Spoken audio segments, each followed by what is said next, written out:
Entonces vamos a...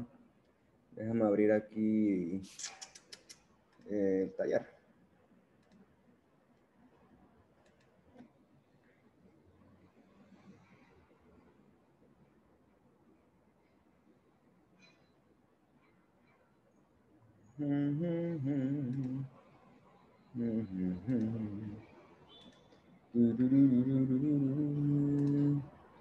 ¿El número qué? Número...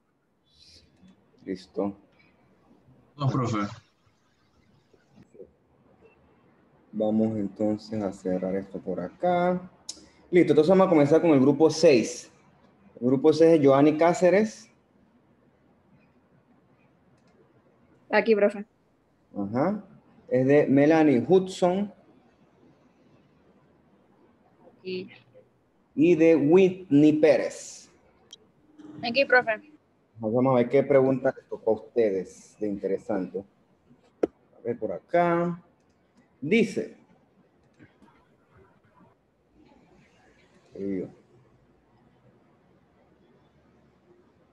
Desde el punto de vista fisiopatológico, ¿cuál de las siguientes arritmias a usted le preocuparía más, ya que representa un riesgo inminente para la vida del paciente? A ver, Joanny Cáceres. Fibrilación ventricular. Ajá. ¿Y eso por qué? ¿Qué ocurre en la fibrilación que te preocupa? Bueno, eso lleva una actividad eléctrica y una actividad muscular. Ajá. Y es muy comprometida y no coordinada.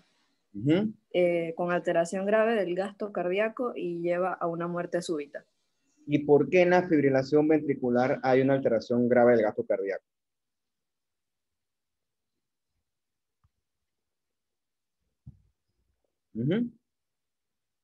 ¿Qué se te ocurre a ti? Me acabaste de decir varias cosas. Me dijiste que hay una actividad eléctrica alterada, me dijiste que la contracción del músculo está alterada y que hay una alteración grave del gasto cardíaco. Bueno, ¿y qué ocurre con eso?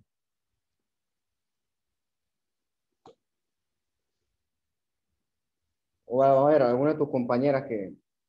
Porque no es capaz de generar un latido cardíaco efectivo. Bueno, pero yo te pudiera decir que eso también ocurre con las otras arritmias, ¿no? También con la auricular también puede que pase, la taquicardia sinusal. O sea, ¿qué ocurre en la fibrilación ventricular como tal? ¿Qué ocurre?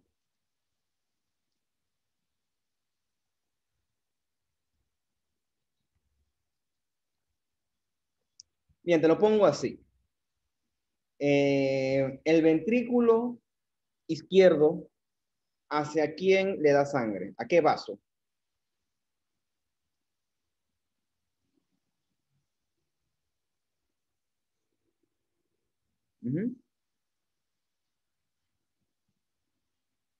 A la aorta, profe. El ventrículo izquierdo le provee sangre a la aorta. Entonces, ¿qué tú crees que pasaría con la sangre de la aorta en la fibrilación ventricular?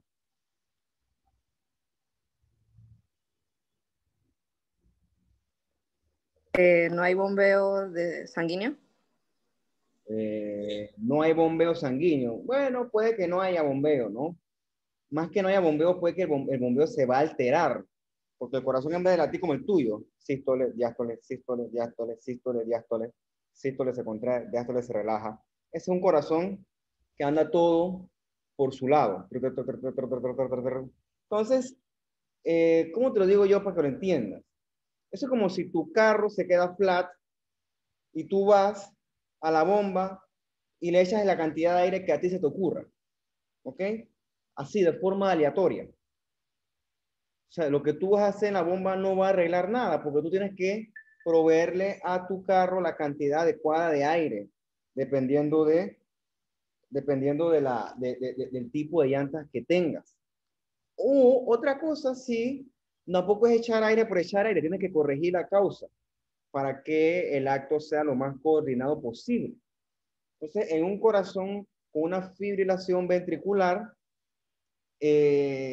la meta de gasto cardíaco no se va a cumplir, por lo tanto los tejidos no van a ser perfundidos adecuadamente. ¿Okay? Eso como si tú quisieras llenar un 2 litros vacío a punta de puras gotitas. sea, va a ser imposible. ¿Ok? Va a ser imposible. ¿Ok? O sea, imagínate que tu corazón, tu ventrículo, no el tuyo, el del paciente, el que está vibrando, manda gotita, gotita, chorro, gotita, chorro, chorro, chorro, gotita, chorro chiquito, chorro grande. O sea, el corazón está totalmente no coordinado. Y si el corazón late y lo que bombea no está coordinado, ¿qué le va a llegar a tu cuerpo? ¿Qué le va a llegar a tu cerebro? ¿Qué le va a llegar a tus órganos? ¿Ok? Ahora te pregunto yo, si el corazón está todo loco, ¿qué tú crees que se puede hacer a Whitney Pérez? ¿Qué tú crees que se puede hacer para que el corazón lata bien?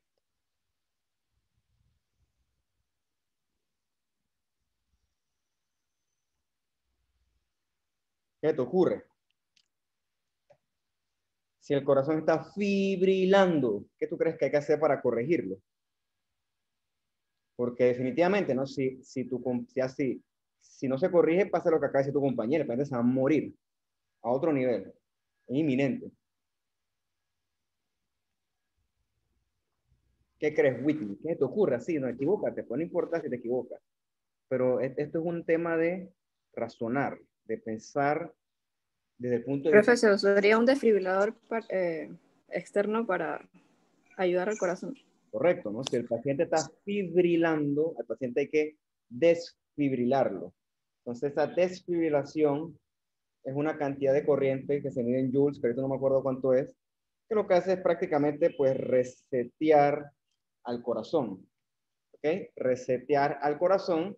Y el corazón es como cuando yo le explicaba la vez pasada en la clase, como cuando tú jumpeas un carro. O sea, lo golpeas y el corazón, si tienes suerte, el corazón se va a volver a arrancar, por así decirlo, ¿no? Claro, ¿no? Probablemente un paciente que te comienza a fibrilar es un paciente que probablemente se va a desmayar de una vez. Tipo va a caer, ¡puf! O sea, no, es mentira que va a estar caminando por ahí fibrilando ventricular. Auricular es otra cosa. Eso es otra cosa. Qué vaina. Bueno, ok, entonces es cierto, ¿no? La arritmia que nos preocupa definitivamente es la fibrilación ventricular. Las otras arritmias tienen otras connotaciones, pero la que nos preocupa definitivamente es esta, ¿no? Entonces vamos listo, está bien. Venga, ¿qué creen, papá? ¿Aló? Bien, en clase. Sí. ¿Qué pasó?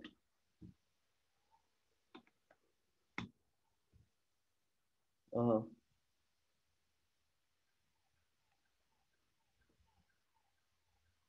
ajá.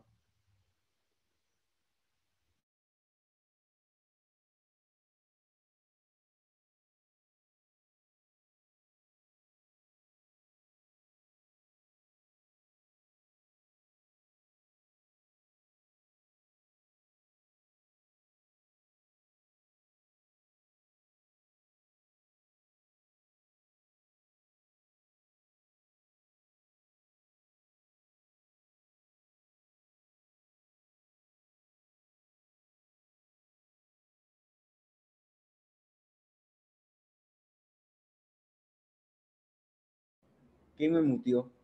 ¿Cómo hacen eso?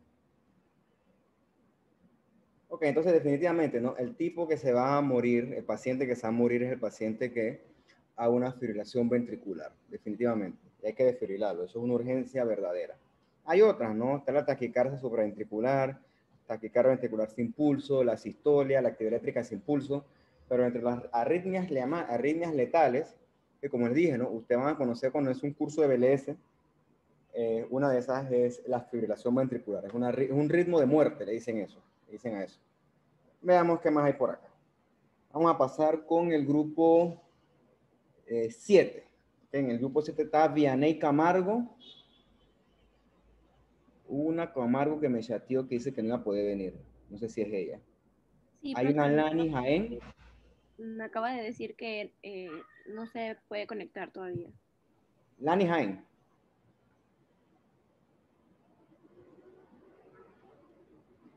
Lani Jaén está por ahí. Bueno, ¿qué hacemos si no está? No puedo calificarle. Y Eileen Pitti me acaba de escribir, me acaba de hablar. ¿Ah? Soy yo, profe. Ok.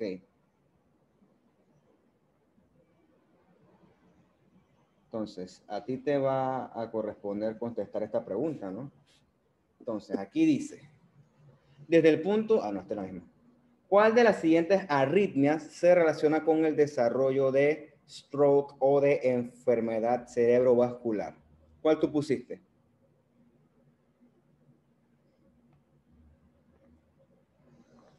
Puse fibrilación auricular. Ok, está muy bien. ¿Y por qué?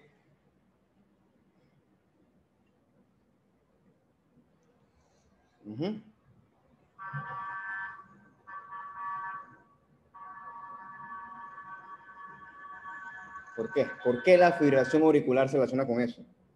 ¿Cuál es el mecanismo que subyace a eso? Esa es la gracia, ¿no? La gracia no es que me conteste. Yo sé que la pregunta es tan fácil, pero la gracia sabe por qué. Entonces tú me tienes que explicar por qué la fibrilación auricular o atrial, por qué se relaciona con strokes. ¿Qué te ocurre? Porque se dan derrames trombóticos y derrames embólicos. Y es como propio de... Ok, si la aurícula está fibrilando, ese émbolo que tú me acabas de describir. Ok, ¿qué es un émbolo? Ya que te metiste en esa área. ¿Qué es un émbolo?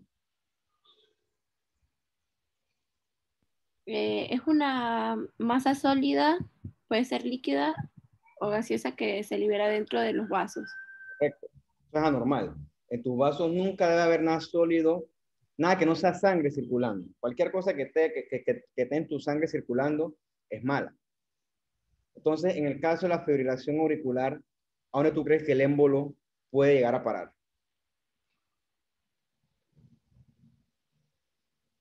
Ok, siguiendo la lógica de la circulación cardíaca, ¿qué pasa cuando la aurícula está fibrilando? ¿La aurícula late rítmicamente?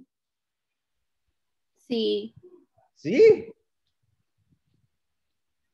bueno, sí, estoy en lo correcto. La, Sí, repito, la aurícula late rítmicamente. no, No, por supuesto, ¿verdad? Son arritmias, por algo se llaman arritmias. Entonces, si te acuerdas de la clase, una aurícula que está fibrilando puede latir hasta 400 veces por minuto. ¿Te imaginas tú 400 veces por minuto? Perdón, sí, iba bien. Si una aurícula late 400 veces por minuto, ¿cuántas veces late por segundo? Entonces te hace el calculito, ¿no? Divides 400 entre 60, 400 entre 60, y eso quiere decir que la aurícula va a latir de 6 a 7 veces por segundo. 6.6 más o 7, menos. de 6 a 7 veces por segundo. ¿Te imaginas eso, no? Es como si fuera un drill, la aurícula. Como si fuera está prácticamente vibrando. ¿Ok? Entonces, ¿qué pasa con esa sangre en la aurícula esa que está vibrando? ¿Qué te ocurre?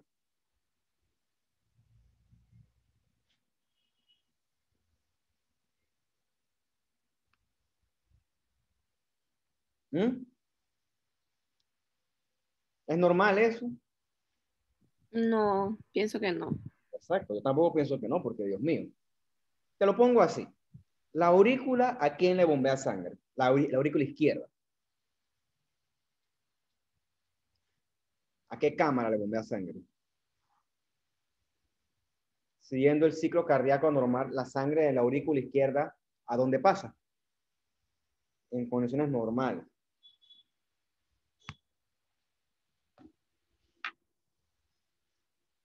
Dime, eso está fácil. Eso Al ventrículo izquierdo. al ventrículo izquierdo. ¿Ok? Y si la aurícula está ahí, que parece una vez que está vibrando, le va a llegar sangre al ventrículo izquierdo. No, No, ¿verdad? Por eso es que el paciente, cuando le pasan esas cosas, esas fibrilaciones auriculares, el paciente va a tener un arresto rápido del flujo hacia adelante. Entonces sus órganos van a quedar hipoperfundidos. Dentro de estos, el más característico es el cerebro, ¿no? El cerebro, apenas que le cortan un poquito el aporte sanguíneo, el paciente siente que se desmaya, el famoso síncope, mareo, dependiendo de qué tan disminuido sea el aporte. Es como si tú estuvieras en televisión ahorita y desconectan el televisor, se apaga. Algo similar ocurre cuando el corazón no está funcionando adecuadamente. ¿Qué va a pasar con esa sangre que está en la aurícula, esa que está fibrilando? ¿Qué se te ocurre? Que no va a circular debidamente. ¿Y a dónde se va a quedar la sangre entonces? Cuando la sangre no circula, ¿a dónde se queda? Se forma un émbolo. No. Recuerda que el émbolo se forma cuando, en este caso, el coágulo libera su sitio de origen. ¿Ok? Todavía no se ha formado el émbolo. Pero ¿qué pasa con la sangre que está en la aurícula? ¿Se va a movilizar el ventrículo? No. No, se va a quedar en la aurícula estancada, ¿no? Ajá. Y entonces ahí viene la parte que te decía que hay que repasarse la tríada de Virchow. Entonces, una de esas tríadas de Virchow habla de la estasis, ¿no? Entonces, la estasis hace que la sangre coagule. Entonces, si pasa el suficiente tiempo, la sangre que está en una aurícula, que está fibrilando, eventualmente se va a coagular. ¿Sabes cómo se llama tú un coágulo dentro de un vaso?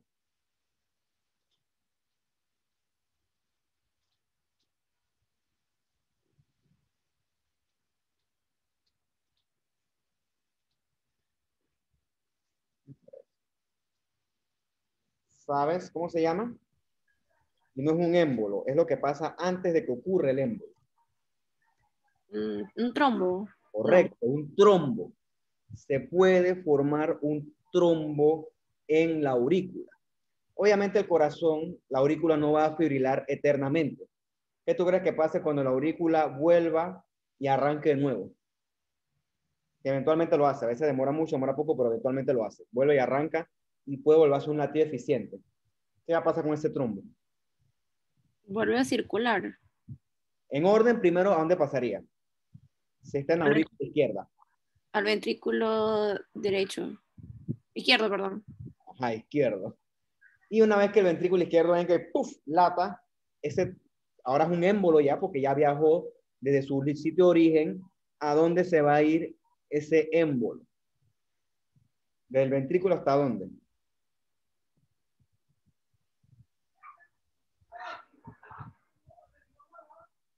Acuérdate que te pregunté antes cuál es el vaso que sale del ventrículo izquierdo.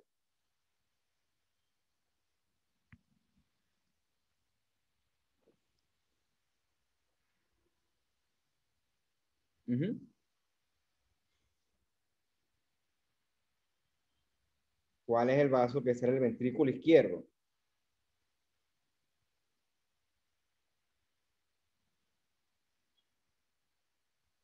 La aorta, profe. Exacto, en la aorta. ¿Y qué tú crees que va a pasar cuando ese émbolo viaje por la aorta?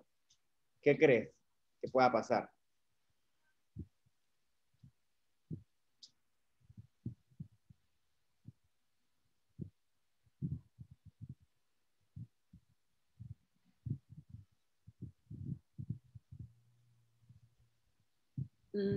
Va hacia el cuerpo. Ajá. ¿Y qué crees que pasa cuando ese émbolo que venía de la aurícula entra en un vaso más chiquito? ¿Qué pasa?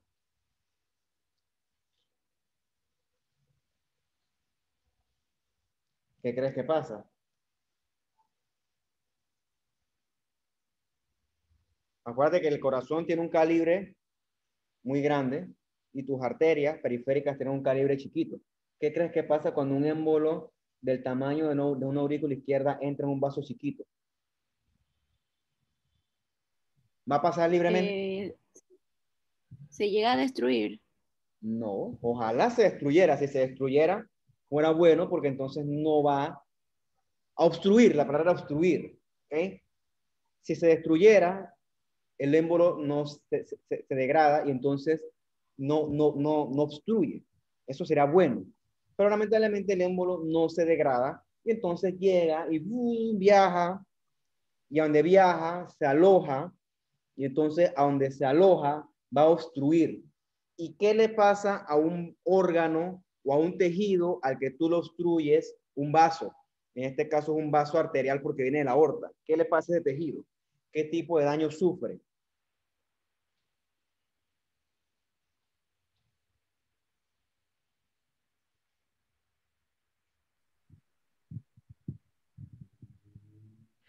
eh, se reduce la cantidad de glóbulos blancos y plaquetas y ocurre una isquemia. Bueno, la de la isquemia estuvo bien. Eso de anteriormente, eso no va. Ocurre una isquemia. ¿Ok? ¿Qué es una isquemia? Es como un derrame. Una isquemia no es un derrame. Derrame es la palabra vulgar. No, no es que vulgar, sino que es la palabra coloquial para describir los ECVs isquémicos o ECV en general. Pero ¿qué es una isquemia? Eso lo discutimos. Es cuando el estrés celular es causado por cualquier disminución transitoria en el flujo sanguíneo. Ajá, ¿y la sangre que le lleva a los tejidos?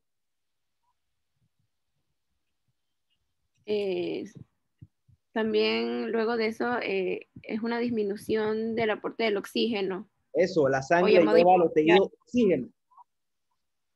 ¿Okay? Entonces, si tú tapas un vaso, en este caso del cerebro, ese tejido del cerebro que se quedó desprovisto de oxígeno se va a morir. Por eso es que los ECVs o los derrames, como tú me dijiste, son para siempre. El paciente puede recuperar algo de función eventualmente, pero por eso es que nos preocupan tanto, porque son cuestiones que el cerebro y el corazón, más el cerebro, son tejidos con poca o nula capacidad de regeneración. Entonces, por eso es que nos preocupa que este tipo de eventos sucedan ahí. Entonces, eso es lo que pasa. Tú tienes un paciente con un corazón que te hace una fibrilación auricular. Eventualmente, mientras ese corazón esa aurícula está fibrilando, la sangre adentro se le estanca y va coagulando. Entonces, cuando esa sangre se libera de la aurícula, pasa al ventrículo y pasa a la aorta. Y dependiendo de qué tan salado está el paciente, eso va a coger para otros rumbos. Puede coger por la carótida y sube hasta el cerebro. Y ahí, dependiendo del tamaño del coágulo, puede obstruir vasos grandes o puede obstruir vasos chiquitos. ¿Qué tú crees que es peor? ¿Obstruir un vaso grande o obstruir un vaso chiquito? Obstruir a los pequeños. No, por supuesto que no, que obstruye a los grandes. Porque si obstruyes un vaso grande, todas las ramitas quedan obstruidas. O sea, eso es como si tú agarraras y tú cierras una calle grande. Por eso es que la gente cuando cierra calles grandes.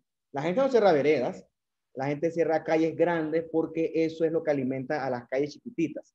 Entonces, entre más grande es el coágulo, más catastrófico va a ser el derrame del paciente. Entonces, ese coágulo que se alojó arriba, ponte que en la arteria cerebral media, todo lo que el terreno ese, todo queda desprovisto de aporte sanguíneo. O sea, todo ese tejido sufre daño por isquemia. Entonces, eso es una urgencia verdadera. El paciente se puede morir de eso también. ¿De qué se muere el paciente? Esto lo discutimos en el otro curso. Pero una pregunta interesante para ustedes, porque un paciente con un derrame, ¿por qué se muere? Una pregunta curiosa, chévere, bastante pretty.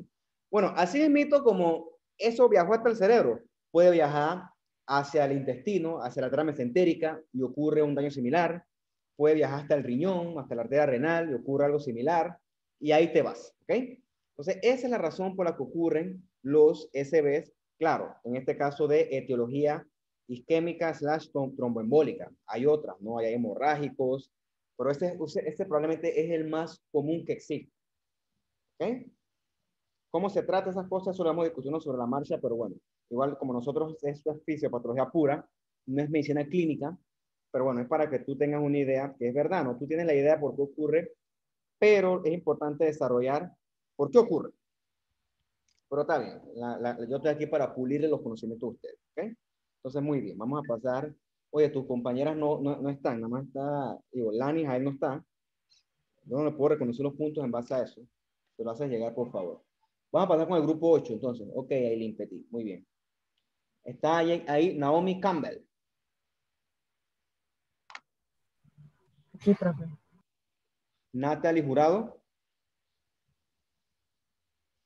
Sí, profesor. Y Alejandra Purcell. Aquí. Listo, pues vamos a ver entonces qué les tocó a ustedes. Dice, ay papá, una pregunta, mira, esta pregunta era para que ustedes investigaran por sus medios, no es que no lo hicieran, ¿no? Hubo unos que no lo hicieron. No es para que... Por una consulta, disculpe que le interrumpa. Dime. ¿Usted está presentando o no? No, yo no estoy presentando. Ah, ok.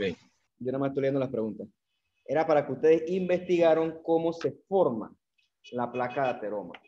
No era para que me pusieran lo de la diapositiva porque yo no les puse eso. Entonces, habiendo dicho eso, si no me dijeron por qué no puedo presentarles entonces los puntos, ¿no? Entonces, me vas a decir a mí, Naomi Campbell, ¿cómo se forma la placa de ateroma?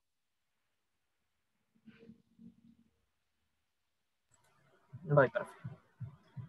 De acuerdo a lo que investigamos, en primer lugar se produce un aumento de lo que es la permeabilidad de las lipoproteínas, sobre todo las LDL. Estas proteínas atraviesan lo que es el endotelio. Pausa. Me dijiste que hay un aumento de las lipoproteínas, las LDL. ¿Ok? Entonces, las LDL, ¿qué hacen?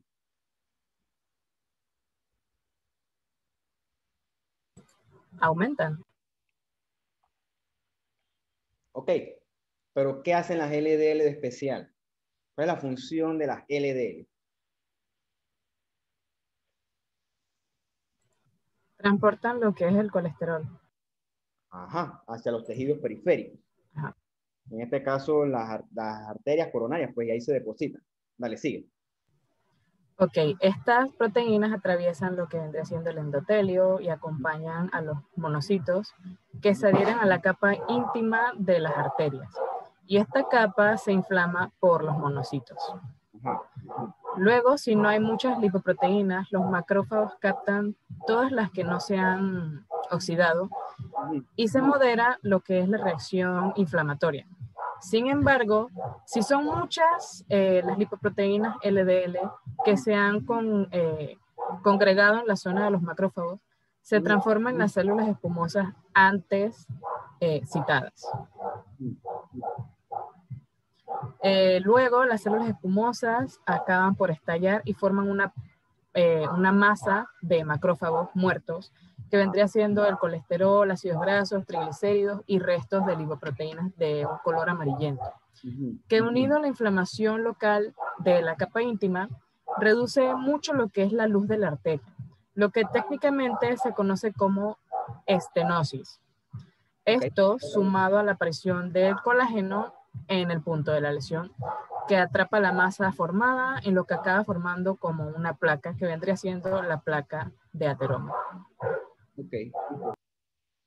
Dale. Está bien, creo que está bastante, la explicación cumple los requisitos. Yo voy a aportarle a esa explicación algo. Y ahora sí voy a presentar. Bien, ¿se ve la pantalla?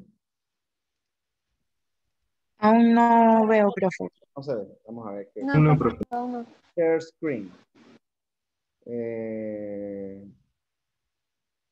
¿Cómo hago?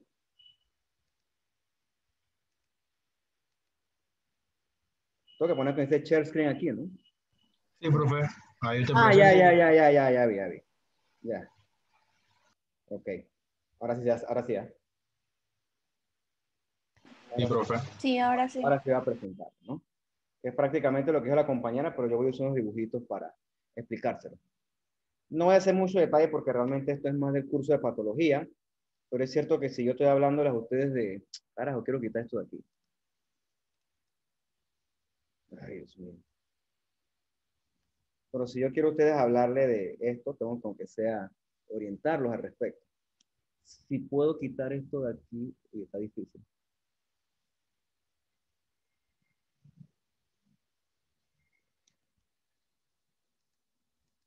Ya. Bien. Vamos a poner el puntero por acá. Bien. Aportando lo que decía la compañera, ¿cómo se forma la placa de ateroma? Bien, lo cierto es que hoy en día esto es sujeto de mucha investigación.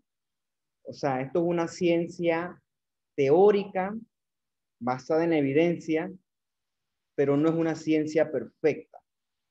¿Y por qué yo les digo esto?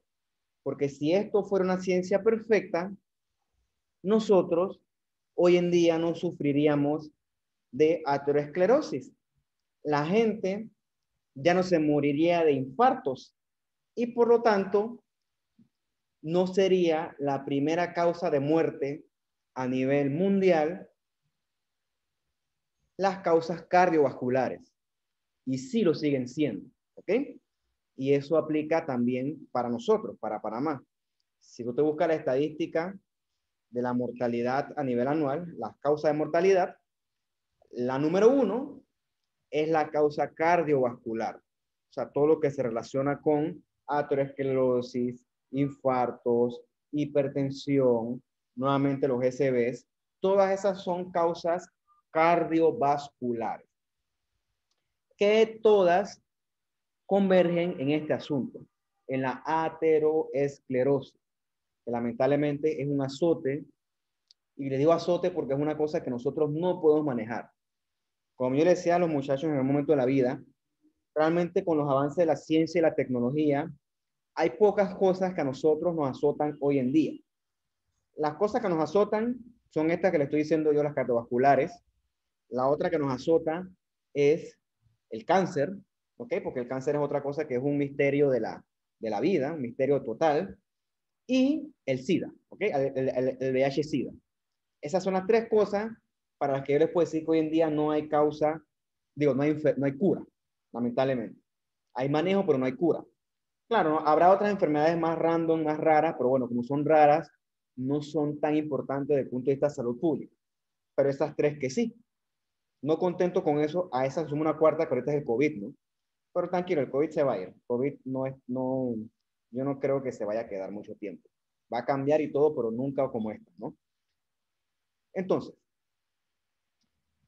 habiendo dicho eso, hay que entender que conocemos toda la aterosclerosis nosotros, ¿no? Entonces, en la aterosclerosis, fuera de la placa de ateroma, ¿qué ocurre? El vaso está inflamado, ¿ok? ¿Por qué? Porque hay lesión en el vaso.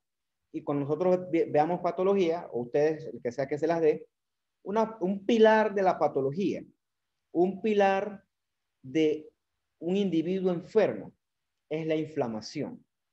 Entonces, en estos pacientes con aterosclerosis, que yo no tengo por qué excluirme a mí, la cosa es que probablemente yo tengo una placa chiquita, pero de que la tengo, eso es normal, casi que es inevitable. Las teorías abundan de por qué. En un principio ocurre una lesión al vaso, y esa lesión al vaso desencadena una respuesta inflamatoria en toda la pared del vaso. Que en esa respuesta inflamatoria desencadena entonces en el hecho de que se forme la placa de ateroma, de que el vaso se endurezca y de que este vaso sea susceptible de sufrir eventos tromboembólicos, ¿okay? Hemorrágicos. Entonces, como decía la compañera, ¿no? Para que todo esto que yo le estoy tratando de escribir ocurra, tienen que juntarse lipoproteínas, o sea, los LDL, los macrófagos y otros elementos como los linfocitos, que yo no voy a entrar en mucho detalle sobre eso. Entonces, el desarrollo de la aterosclerosis requiere todas estas cosas que dice aquí. Que haya lesión al endotelio, que se acumulen las lipoproteínas, o sea, las LDLs, que haya adhesión plaquetaria, que eso lo vamos a decir por encima, porque yo sé que eso es de otro curso, que haya adhesión de los monocitos que me decías al endotelio, ¿okay? Que estos miren a la íntima. Recuerden ustedes que la íntima es la capa más interna del vaso, o sea, el endotelio, el tejido subendotelial, que entonces esos monocitos entren al vaso, a la capa íntima del vaso, mejor dicho, o la túnica íntima, y recuerden que ustedes que el monocito es el precursor del macrófago, ¿ok? Es como si fueran los papás de los macrófagos, los monocitos. Entonces, los monocitos, una vez que abandonan la circulación y entran aquí a este tejido inflamatorio, se convierten en macrófagos. Y entonces esos macrófagos que comen colesterol o LDL son los macrófagos que nosotros le decimos células espumosas o también macrófagos espumosos. ¿Cuál es el problema? Que este ciclo ocurre una y otra y otra y otra y otra y otra y otra vez hasta que eventualmente la placa se deposita y se acumula en el vaso. Y eso es lo que con el tiempo va a hacer que ocurra la estenosis que la compañera nos estaba describiendo. ¿Okay? Pero todo ocurre en un inicio por esto, porque el endotelio se lesionó. Teóricamente la meta con esto sería evitar que el endotelio se lesione. Eso es lo que al día de hoy nosotros no podemos prevenir como tal. Ese es como el evento cero. ¿Okay? Ese es el evento cero. ¿Por qué? Teorías, ¿no? La que me acuerdo ahorita es porque recuerden que en las arterias la sangre pasa a una velocidad alta, que depende de la presión arterial. O sea, si el paciente es hipertenso, está en mayor riesgo de todas estas cosas, por ejemplo, ¿no?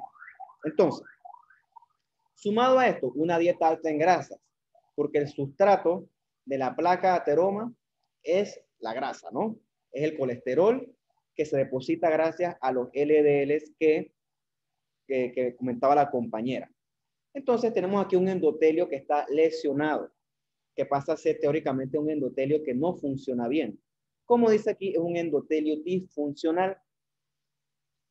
Para hacerles el cuento un poco más llevadero o menos trajineado, recuerden ustedes que la inflamación llega a través de los vasos y las células de la inflamación abandonan los vasos a través del endotelio.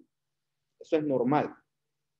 ¿Qué ocurre? Este endotelio que es disfuncional, o sea, este endotelio de la arteria coronaria es disfuncional, entonces permite que sea más permeable a los leucocitos. O sea, que es un endotelio proinflamatorio. Y también tiene un perfil genético alterado.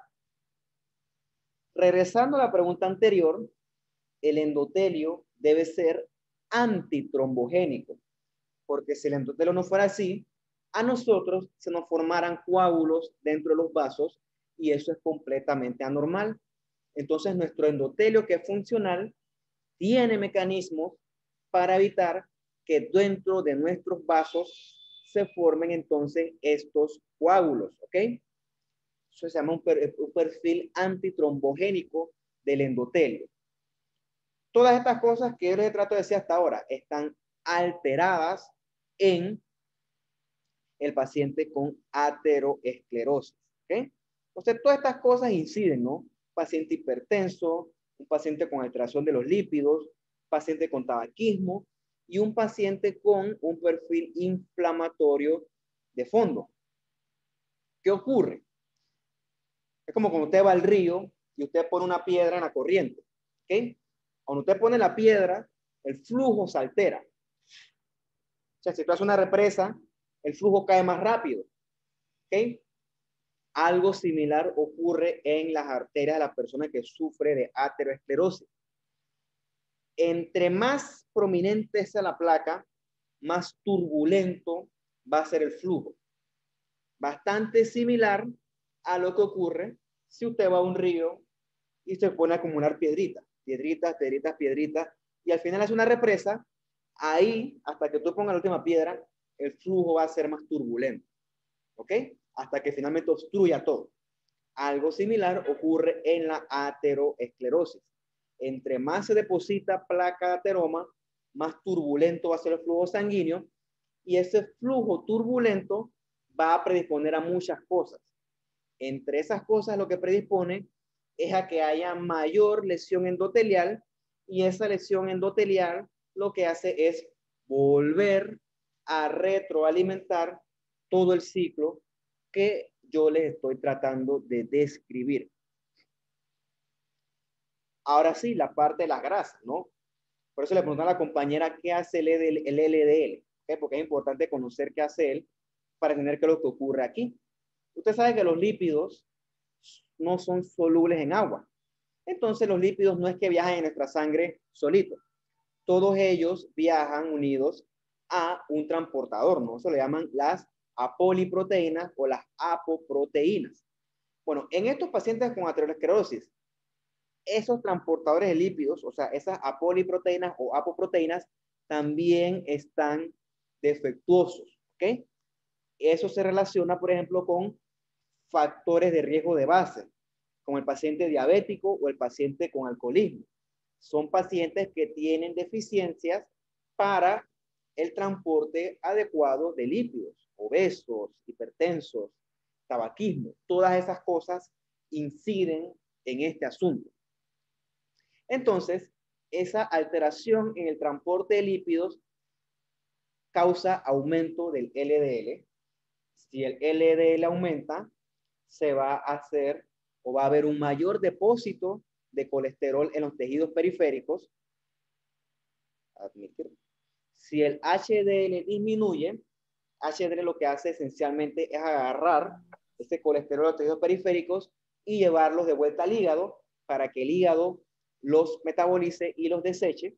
O sea que si tengo el HDL bajo, mi colesterol se va a quedar acumulado en mis tejidos periféricos y aumenta esta lipoproteinasa, que es un transportador de lípidos en la sangre, ¿ok? Entonces, creo que este dibujito aquí lo resume, ¿no? Tienes aquí el endotelio aquí, que es epitelio plano simple, un epitelio que está alterado, disfuncional. Están los monocitos por acá viajando. Entonces, esos monocitos, como este endotelio, perdón, está disfuncional, es más permeable al monocito. ¿Ok?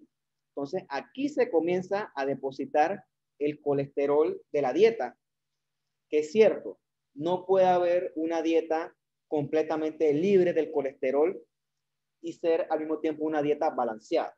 O sea, nosotros en algún momento de la vida tenemos que comer colesterol, ¿ok? Porque si no se lo dijeron en su clase de biología celular, el colesterol es una parte importante de la membrana celular. Ahí forma estructuras junto con los fosfolípidos, junto con las proteínas integrales de membrana, que lo que hacen es consolidar la estructura de esta membrana celular. El colesterol es como si fuera un cemento que refuerza las membranas. Entonces, desde el punto de vista biológico, el colesterol es importante para nosotros. El problema aquí se da por el exceso de colesterol, ¿ok? Entonces, ese exceso de colesterol se deposita en muchos lugares producto del LDL. El problema es que el hecho de que se deposite en las coronarias es un lugar extra sensible. Probablemente si se deposita en otras arterias no es tan catastrófico, por así decirlo, porque se deposita en todas, ¿ok? Cuando nosotros hacemos las autopsias, las aortas, los pacientes tienen aterosclerosis, las arterias femorales, las arterias popliteas, las ilíacas, todas tienen algún grado de aterosclerosis, pero como son arterias con un lumen mucho más prominente, una placa de ateroma ahí no es tan dramática, no es tan perjudicial. Entonces, el colesterol se deposita aquí producto de que hay exceso de LDL y hay falta de HDL, ¿ok? Se deposita ahí. Entonces, esto aquí se comienza a inflamar, producto de lo que les decía anteriormente, y nuestros amigos los monocitos se diferencian cuando entran aquí al tejido subendotelial, se diferencian en macrófagos. Y como usted ya debe saber en su clase de histología, el macrófago es una célula que fagocita por excelencia, dependiendo de qué perfil de activación tenga. ¿Okay? Hay el perfil fagocítico y el perfil antiinflamatorio. En este caso, se activa el perfil fagocítico y el macrófago hace lo propio y comienza a tragar lípidos. ¿Okay? Come lípidos, come lípidos, come lípidos, come lípidos, come lípidos. Y eventualmente, cuando come los lípidos, se convierte en lo que debe ser la compañera de la célula espumosa, o también le llamamos nosotros macrófagos espumosos. ¿Okay?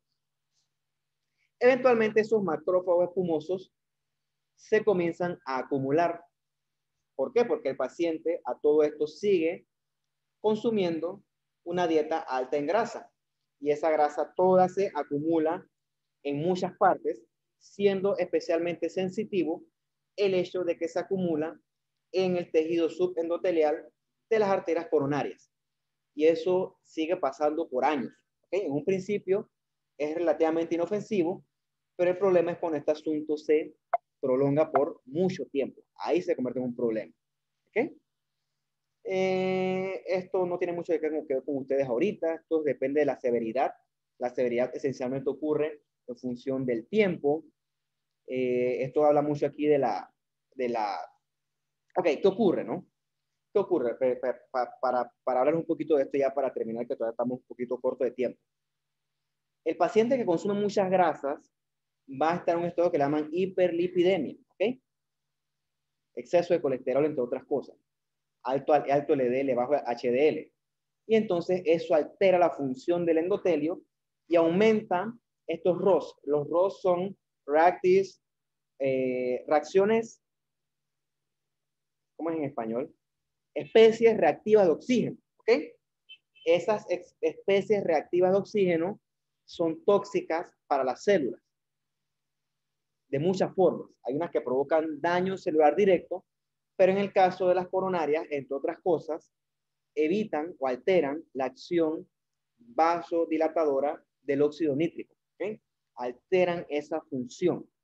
Entonces, este paciente que es muy obeso, bueno, no tiene que ser obeso necesariamente, el paciente puede ser un tipo fit, pero tiene colesterol por las nubes. Entonces, ese paciente se le deposita todo esa LDL con el colesterol en las arterias coronarias. Entonces, ese exceso de LDL llegan los macrófagos y se los comen. ¿Ok? Pero no es que se los comen y ya. Como dice la compañera, ese LDL se oxida gracias a estas especies reactivas de oxígeno. Entonces, esa oxidación endurece el vaso. Y como el vaso está endurecido, la pared es un vaso que pierde la capacidad de dilatarse libremente.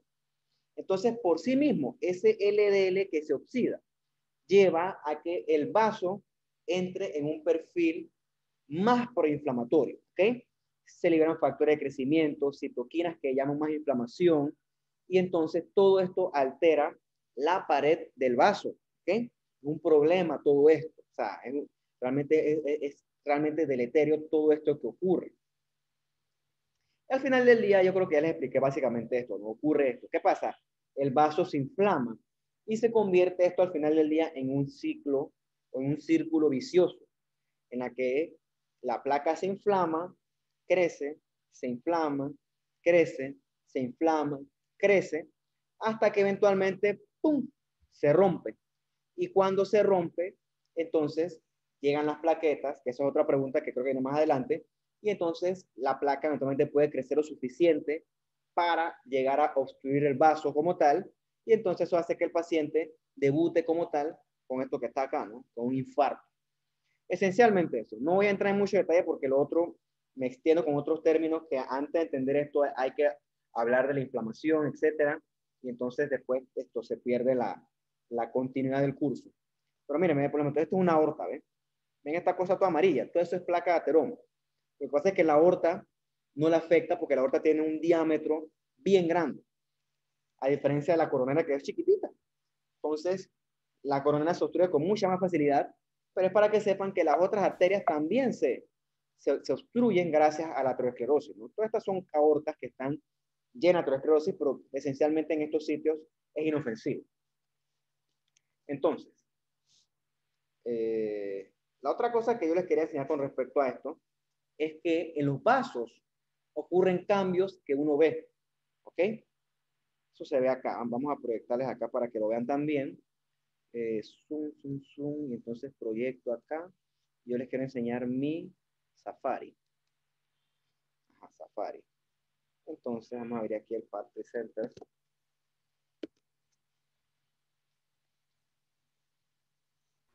Profe, yo lo veo como a la mitad. No sé si mis compañeros también lo ven así. Vamos a transmitirlo de nuevo. Yo también. Vamos a poner Stop Share y vamos a transmitir de nuevo. Share Screen. Safari, es que aquí me sale a la mitad. Déjame cerrarlo y volver a abrirlo.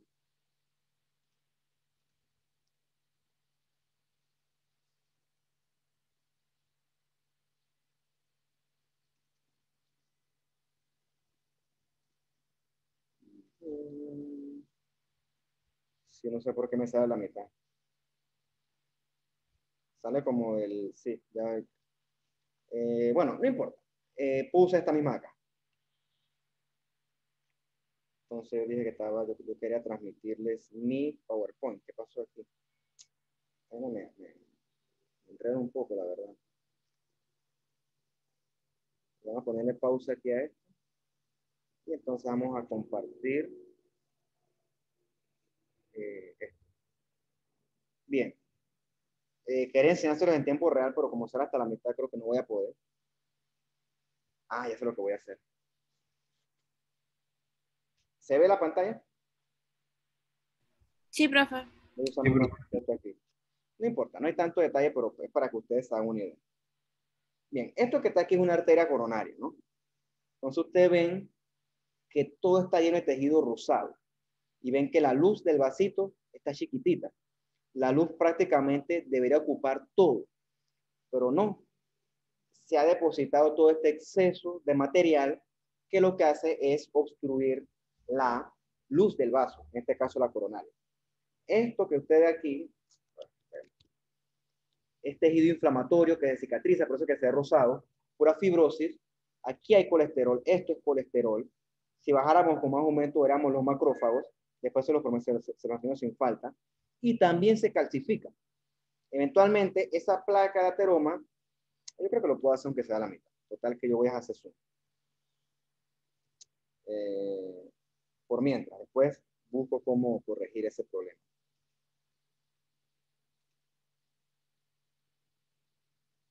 Yo no quiero que vean todo, yo quiero que vean nomás lo de abajo.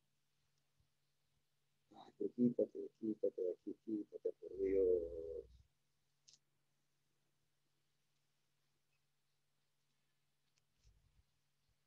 Okay.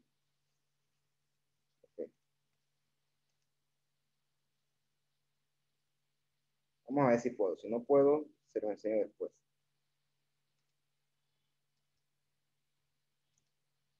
¿Se ve bien o se ve por la mitad?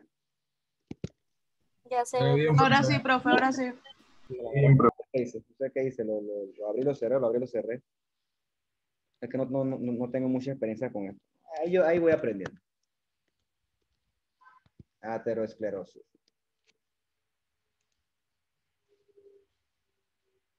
Bien. Esto que está acá es un corazón. Esto que está acá es una arteria coronaria. Entonces ustedes ven cómo la luz del vaso toda está ocupada por este tejido rosado. Este tejido rosado es pura inflamación. Acá ven, ¿no? Acá está, esto es pura inflamación. Acá hay linfocitos. Todo esto es tejido de depósito, de fibrosis. Y entonces estas cosas, estos espacitos blancos que ven aquí, que son como unas ranuras blancas, eso nosotros desde el punto de vista de patología, a eso le llamamos cristales de colesterol. Esos cristales de colesterol, que son todas estas cosas blancas, son las que los macrófagos se comen. Entonces esos macrófagos se comen o fagocitan esos cristales de colesterol y eventualmente van generando todo este exceso de depósito de tejido fibroinflamatorio, si le quieren decir así. Eso es lo que eventualmente va reduciendo la luz de este vasito hasta que eventualmente ya queda este vaso totalmente obstruido, si le da chance, si el paciente no se muere antes. ¿Por qué se pone así amarillo? ¿Por qué no coopera? Entonces, esto también se puede calcificar. Esta cosa que tú ves aquí morada es una calcificación. Ustedes dan una materia que se llama histotecnología, si no me equivoco. Aún no. Bueno, cuando la vean, van a ver cosas que el micrótomo no puede cortar, siendo las cosas más duras las que él no corta. Una de esas cosas duras que el micrótomo no corta es el hueso, y como el hueso tiene su matriz ósea calcificada, pues también estas calcificaciones. La teoría es que esas calcificaciones se forman porque la membrana celular de las células lesionadas son más ávidas por el calcio. Entonces el calcio se deposita en sitios donde hay lesión celular. Entonces todo esto se forma, ¿no? Hay otros componentes de la aterosclerosis, hay proliferación del músculo liso, hay proliferación de los otros componentes del colágeno, un montón de cosas que la verdad es que tienen todo lo que me he demorado y todavía no termino, ¿no? Entonces, por eso no quiero entrar en detalle, pero para que ustedes vean que esto se ve, vean cómo disminuye la luz del vaso. A un punto disminuye tanto que el paciente, su corazón no va a recibir el aporte adecuado y entonces él va primero a debutar con su angina estable, el tipo va a seguir comiendo grasas, se convierte eso en una angina inestable y lamentablemente finalmente quedamos con un infarto como tal. Ok, pues vamos entonces con el grupo 1. Ahí está Mausi Acosta. Sí, profe. Está Evelyn Fernández. Aquí, profe. Está Lucía Mo. Sí, profesor. a María Villarruel. Villarruel, sí. Villarruel, pues. Vamos entonces a transmitir. Ya vi cuál fue mi error en antes. Porque yo pensé que es diferente al Google Meet. Entonces, si yo pongo aquí y les transmito mi propia pantalla de Edmodo, pero me da una rabia esto acá arriba. Profe, se va hasta la mitad. Se va a la mitad, no importa. Yo nada más voy a leer la pregunta aquí. Así que no hay mucho que ver. No es para que ustedes también puedan ver la pregunta. Después, sobre la marcha, veo qué es lo que está pasando y veo cómo lo corrijo. Yo creo que el problema es que tengo demasiadas ventanas abiertas. Eso es lo que se me ocurre. Vamos a intentarlo. ¿Vale?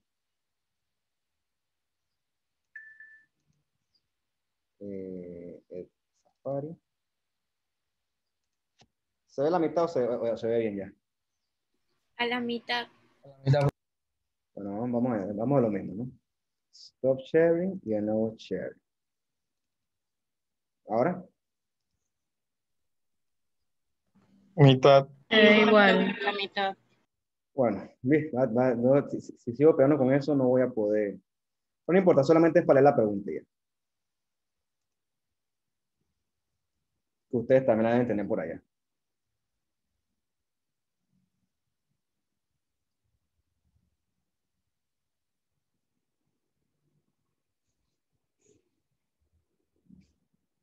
A ver.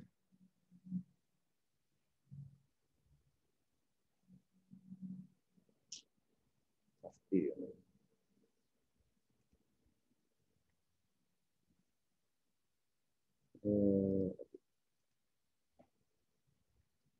Entonces era la pregunta, creo que vamos por las 4 apenas, tiene un poquito de turbo esto.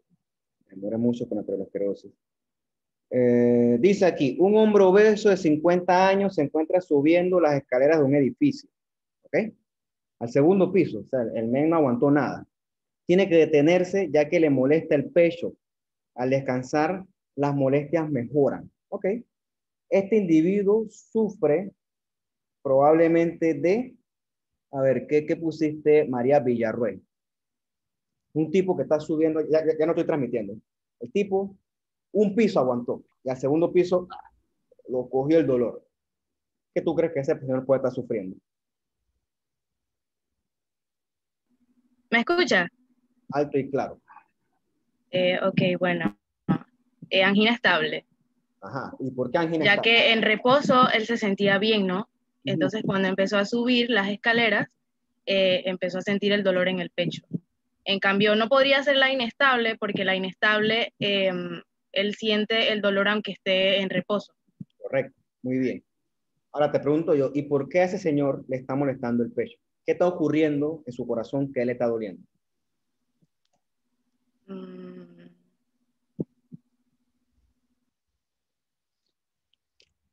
Ok, si me dice que tiene una angina estable, quiere decir que él tiene una placa de ateroma, que la tiene, pero que no obstruye todavía el 100%. Entonces, al corazón de él, cuando el tipo está subiendo la escalera, le llega la misma cantidad de sangre que un corazón estructuralmente sano.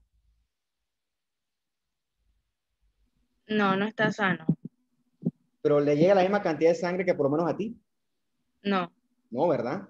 Entonces, ¿qué tú crees que pasa cuando el corazón no le llega la misma cantidad de sangre? Hay una alta demanda de oxígeno, ¿podría ser? Claro, entonces el corazón que está en demanda de oxígeno es un corazón que comienza a sufrir daño por hipoxia. Eso duele, ¿ok? Entonces que al paciente le comienza a molestar. Entonces, ¿cómo tú evitas eso? ¿Qué es lo que hace el paciente con angina estable? Tienes que, por así decirlo, poner a tu corazón en descanso. O sea, si tú estás haciendo actividad física, tienes que dejar de hacer la actividad física para entonces de ese modo el corazón baje la frecuencia cardíaca, baje la fuerza de contracción y entonces este corazón entonces su requerimiento de oxígeno disminuye y así se balancea un poquito el aporte entre oxígeno y demanda del corazón. Por eso es que se llama angina estable, porque el paciente cuando pone su corazón en reposo, la angina se estabiliza. A diferencia de lo que tú me dijiste, ¿no? La inestable, el tipo está sentado, no aguanta el pecho, te duele. Muy bien, exacto. Probablemente esa angina inestable, si el tipo no se cuida, le va a empeorar. Eso es lo que pasa.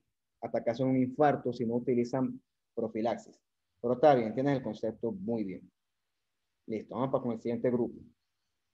Vamos con el grupo 3. Ahí está Carolina Araúz. Sí, profe. Está Nadji García. Aquí, profe. Y está Anthony Navarro. Sí, profe. Vamos a ver qué les tocó a ustedes de pregunta. Vamos a intentarlo de nuevo. Vamos a mover el perro arrepentido. ¿Se ve la mitad? Sí, profe. Sí, profe, solo la mitad. Tienes que ponerme a ver después tutorial de corto ocurre. No le hago sentido, sinceramente. Fastidio. Ok. Igual no es para la pregunta, así que por eso es que no me preocupa en este momento. ¿Qué ocurre cuando una placa de ateroma en una arteria coronal se rompe y obstruye el 100% del vaso?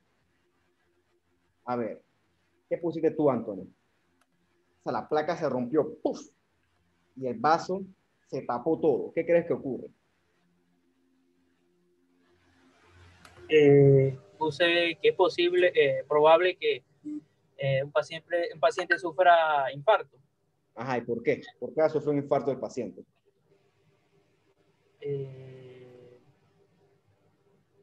Eso ocurre cuando hay una ruptura, como hacía en la pregunta, una ruptura en la placa. Esto provoca que las plaquetas sanguíneas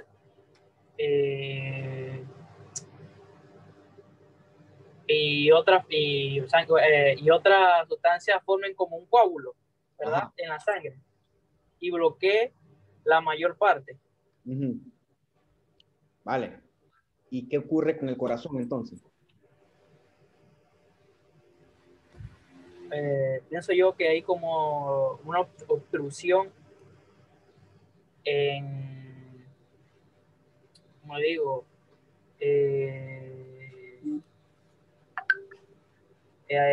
hay como un trombo en el corazón. En la arteria coronaria. Ajá, exacto. Bueno, mira, te lo pongo así para que no sufras tanto con el concepto. Es como cuando un baño se tapa. ¿Me explico? Ahí no pasa el agua no pasa. Entonces, cuando tu arteria se obstruye, no la tuya, la del paciente se obstruye al 100%, la sangre no va a pasar. ¿Y qué tú crees que pasa cuando el corazón se queda sin sangre? Hay un infarto, deja de latir. El paciente se va a infartar, porque un corazón con una arteria obstruida al 100% es un corazón que no va a recibir sangre. Acuérdate que en la sangre está el oxígeno. Entonces es un corazón que va a sufrir daño primero por hipoxia y después por isquemia, porque los otros nutrientes que la sangre lleva tampoco se van a poder llevar al tejido. Entonces el paciente, cuando la placa se le rompe, es que para que lo veas, no es la placa cuando se rompe, crece mucho, ¿ok? Como que explota la placa y ahí las plaquetas ya y es como si fuera una avalancha, y esa avalancha tapa la arteria totalmente. Entonces el corazón se queda sin sangre. Entonces ese paciente se va a infartar. Se va a infartar, ¿ok? Es inminente. Cuando el vaso está 100% obstruido, el infarto es prácticamente inminente.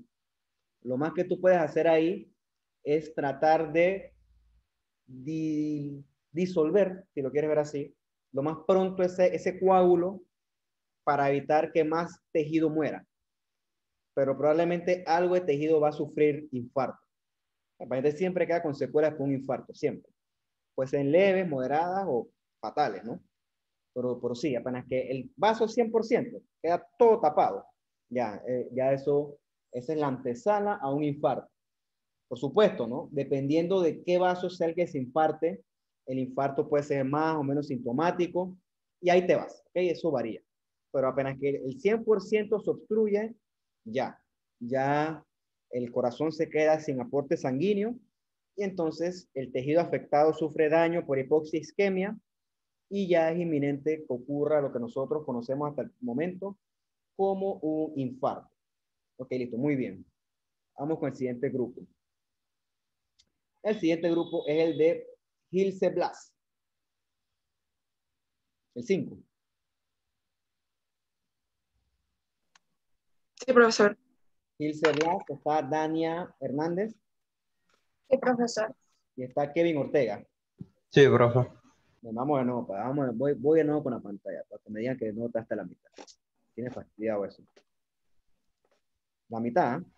Sí, profe, Sí, igual. Claro todavía. que sí. La verdad que no, yo después voy con eso. No importa, ahorita mismo como no estoy presentando no me preocupa, pero bueno. Dice, los infartos al corazón siempre son sintomáticos. ¿Cierto o falso?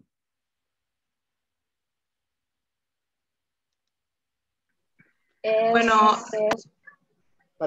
responde Gilse, pues. ¿Qué me No ha dicho quién, la verdad, no ha dicho quién. Vamos con tú misma, pues, ya que tú... Ok. No, profesor, no siempre son sintomáticos. ¿A qué paciente? Ya que Dime. también se pueden producir infartos al miocardio que son silentes y esto pues no llegan a causar síntomas o pueden causar pocos síntomas. ¿Y en qué tipo de paciente es que tú ves infartos silentes? Hay un paciente específico que hace eso.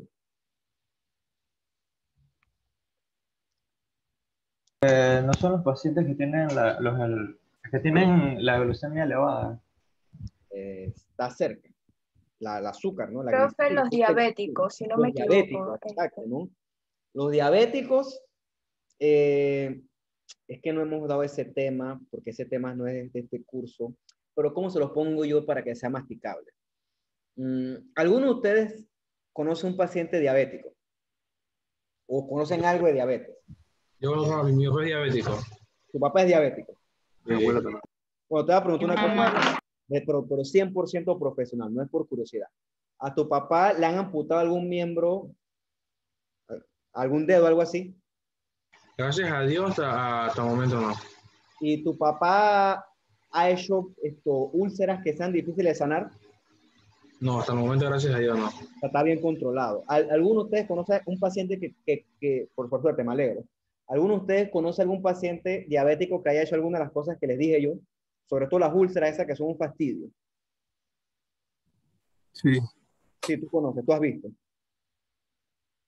¿Por qué tú crees que al paciente diabético se le forman esas úlceras y por lo menos a ti no?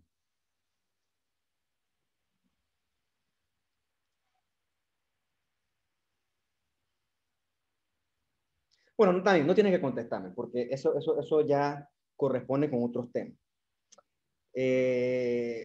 ¿Cómo lo digo sin meterme en tanto enredo? Bueno, ¿qué ocurre? El azúcar en la sangre, el exceso de azúcar en la sangre, hace varias cosas, ¿ok? Hace daños que son agudos y hace daños que son crónicos. Los daños crónicos más clínicamente relevantes tienen que ver con daños a los vasos y daños a los nervios. Entonces, en los pacientes diabéticos hay neuropatías, se llaman neuropatías del diabético, y también hay, ¿cómo es que se llaman a los vasculopatías? Creo que se dice así, del diabético. Entonces, ¿por qué el paciente hacen estas úlceras de difícil manejo? Que eventualmente se convierten en los famosos pies diabéticos. Porque los pacientes, como tienen neuropatías, su sensibilidad está muy disminuida. Ese es un tipo que está caminando, se chusea el pie y a él no le duele. Y él sigue caminando como si nada. O es un tipo que se compró unos zapatos nuevos, se hizo una vejiga, como a todos nos ocurre, pero a ustedes, si les ocurre eso, a usted le va a doler. Pero al paciente diabético no le duele. Porque recuerden que él, eventualmente, va a tener su componente de neuropatía. ¿Ok? Entonces, esa neuropatía sumada a los vasos que están con daño, vasos deficientes. Los vasos son muy importantes porque los vasos son fundamentales para la reparación del tejido. cuando veamos la patología, si es que lo ven conmigo, ustedes verán que los vasos llevan a los sitios de lesión la inflamación. Y la inflamación es fundamental para que una herida sane. Si no hay inflamación, todas las bacterias que viven en nuestra piel, porque tenemos, eso es parte de la flora normal, todas agarran y sobreinfectan una herida tonta. Una cortadita de 2 milímetros la sobreinfectan. Y si no hay inflamación, las bacterias van a comenzar a crecer indefinidamente. Entonces, ocurre ese combo entre neuropatía y vasos deficientes. Por eso es que esos pacientes diabéticos, de una forma simplificada, hacen este tipo entonces de diabéticos que se complican y lamentablemente siempre terminan en la bendita amputación, ¿no? Un dedo, 2 dedos, 3 dedos, el pie entero, después la pierna, después la otra pierna. Es una cruz completa, es una cosa bien, es bien difícil para el paciente y para la familia. Bueno, en el corazón ocurre un fenómeno más o menos similar. Créeme que si tú te estás, bueno, tú no, tú tienes una angina, sí te va a doler y tú vas a buscar ayuda, vas a buscar orientación y vas a tratar de poner un stop a eso.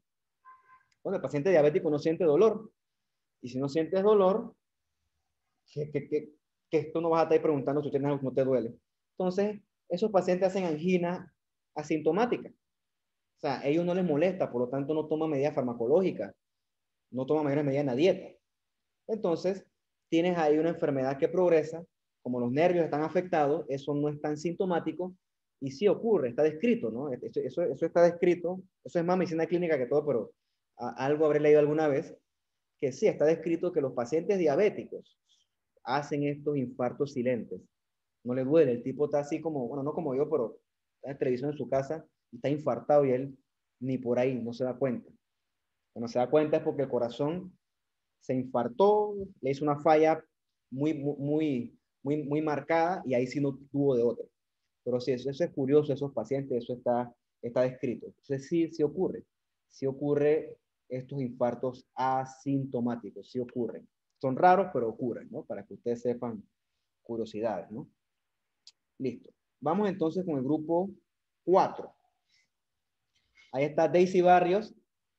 Sí, profesor. Está César Guerra. Profe, él se lo fue el internet. Van a poner aquí, pues, en internet. Y está Diana Newton. Sí, profe. Vamos a ver qué les tocó a ustedes, pues.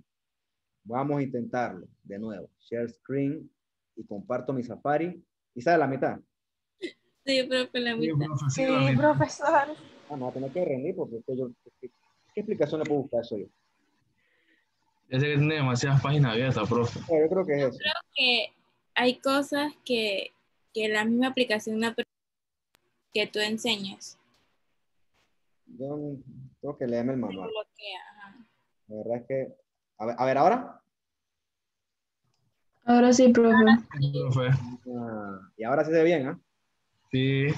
Ok, creo que ya creo que sé por dónde puede cambiar la cosa. Creo, espero no equivocarme.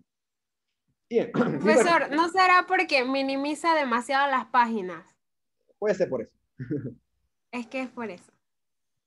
Bueno, yo no sé todo, yo tampoco, yo no, jamás me diré que soy un experto en computadora, de hecho no. Pero bueno, toca adaptarse. Desde el punto de vista fisiopatológico, ¿cuál de las siguientes opciones pudiera ser una razón por la cual, interesante, un infarto se manifieste con disnea? A ver, Daisy Barrios. ¿Qué tú pusiste? Profesora, es la isquemia afectada al ventrículo izquierdo. Ok, estoy de acuerdo contigo. Entonces, ahora tú me vas a decir a mí, ¿qué ocurre cuando la isquemia afecta al ventrículo izquierdo? La isquemia es como la reducción del flujo sanguíneo en los tejidos del cuerpo que provoca la disminución de la cantidad de oxígeno y nutrientes en las zonas afectadas.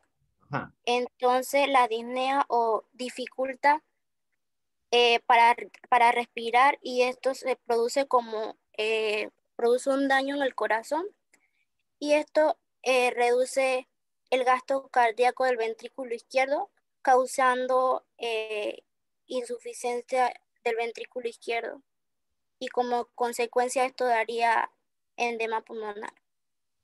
Ok, lo tienes. Lo leíste. Está bien, no está mal. Pero ahora dímelo con tus palabras. Dijiste una palabra clave ahí. Insuficiencia. Te lo pregunto, te lo pongo así. Dame un poquito de agua que tengo la boca seca.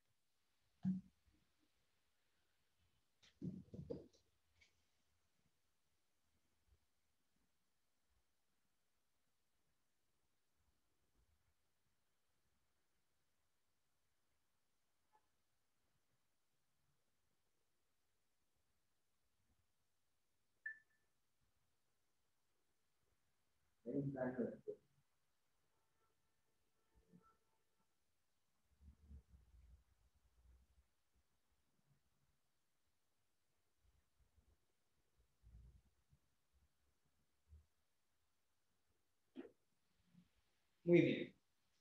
Dijimos que el paciente sufrió un infarto, ¿no?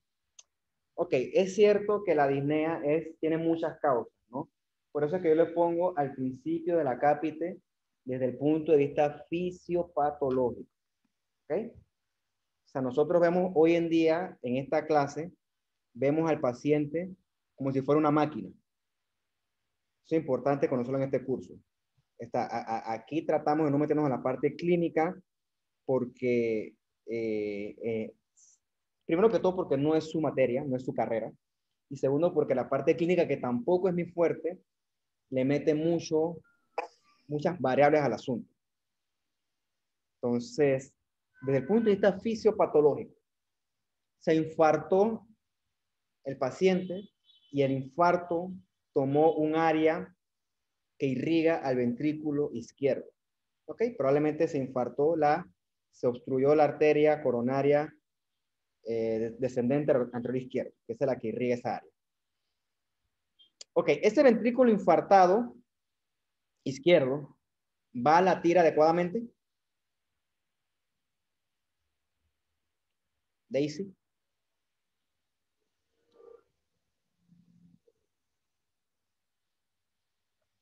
No, profesor.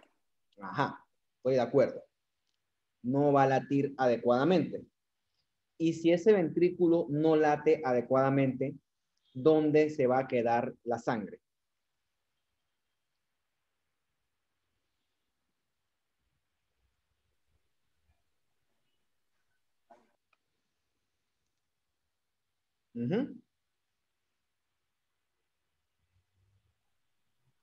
En la aurícula.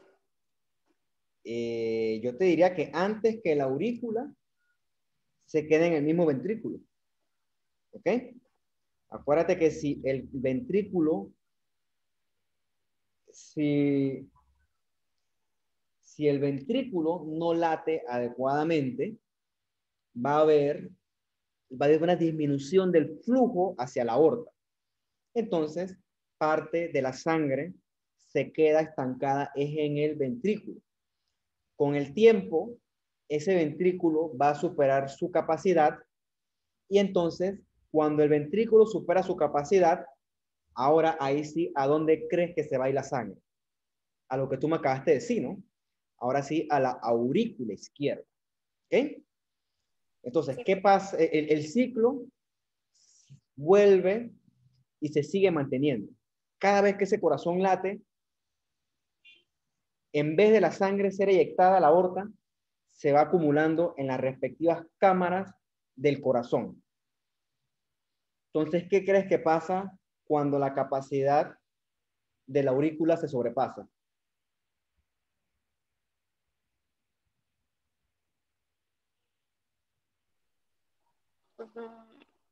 Va a los pulmones. Correcto, va a los pulmones y entonces en los pulmones ocurre una sobrecarga, una congestión, una sobrecarga de sangre que es, desde el punto de vista fisiopatológico, una sobrecarga de líquido. Y entonces el paciente, desde ese punto de vista, te va a hacer disnea. ¿Ok?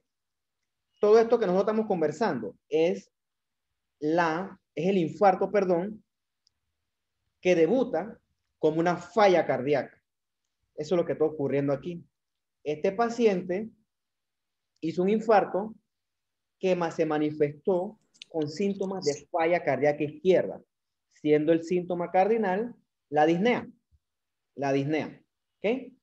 Por eso que decía, está bien, como tú me dices a mí, insuficiencia, está muy bien, es cierto.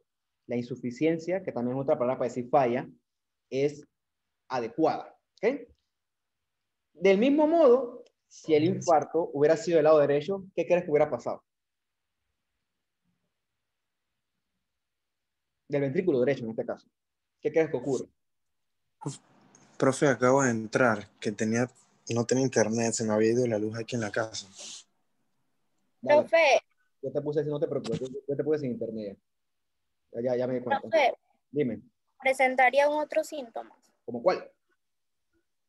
Bueno, te vamos a preguntar entonces a Diana Newton. Sí, profe. ¿Qué tú crees que le pasaría al paciente si en este caso se le infarta una arteria que irrigue al ventrículo derecho? ¿Qué síntomas va a tener este paciente? Hinchazón en las piernas. Muy bien, exacto. Va a tener síntomas de falla cardíaca derecha. ¿Ok? Muy bien. Hinchazón en las piernas y realmente acumulación de líquido en todo el cuerpo. ¿Ok? Claro, eso no es que ocurre de forma automática, ¿no? Esto es desde el punto de vista fisiopatológico, no es que eso ocurre de que, el tipo este está con la pierna hinchada, es que se está infartando. No, no ocurre así. Ocurre desde el punto de vista fisiopatológico, ¿ok? Pero sí, ese es el concepto. Vamos a ver que yo quería elaborar un poquito más con esta pregunta. Ajá. Entonces, no voy a cometer el mismo error. Entonces, lo que tengo que hacer aquí, tengo que minimizarlo. Y entonces, acá, lo comparto.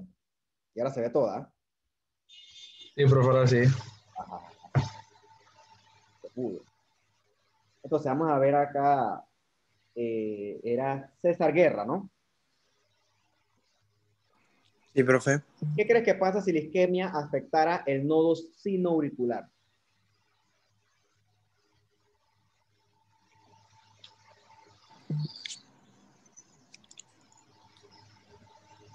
Sí, puede haber una arritmia. Exacto, ¿no? Entonces te va a hacer una arritmia. Entonces, dale, ¿iba a decir algo más? No, no.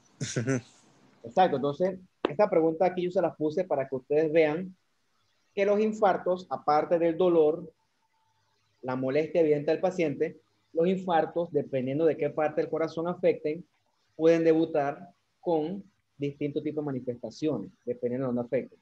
Si afectan el lado izquierdo, se pueden hacer síntomas de falla cardíaca izquierda. Si afectan el lado derecho, se pueden hacer síntomas de falla cardíaca derecha, hinchazón de las piernas, congestión hepática, ascitis, etcétera, que ya ustedes saben de la clase anterior. Y si te afecta el sistema de conducción, perdón, el paciente te puede debutar con una arritmia, ¿no? Esencialmente el corazón es una bomba, ¿eh? Como si fuera de un punto de vista bien mecánico, eso es prácticamente lo que ocurre. Vamos con el próximo grupo. Tengo aquí a Evelyn Castelblanco. Sí, profe. Ajá, tengo a Rima Kadash. Sí, profe. A Félix Ríos.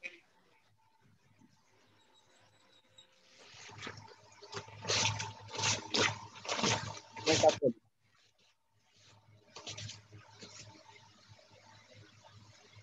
No se tiene esto. Alguien está escribiendo más, no sé si es algo importante. ¿Esta clase hasta qué hora es?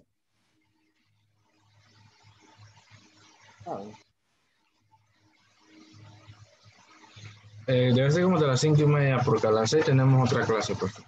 Sí, lo que estamos sin tiempo, entonces. Déjame revisar el horario, porque si es así, tenemos... Hasta las 5:45. 5:45. Bueno, vamos a hasta donde lleguemos. Hasta donde lleguemos. Bien, vamos con su pregunta. Share screen.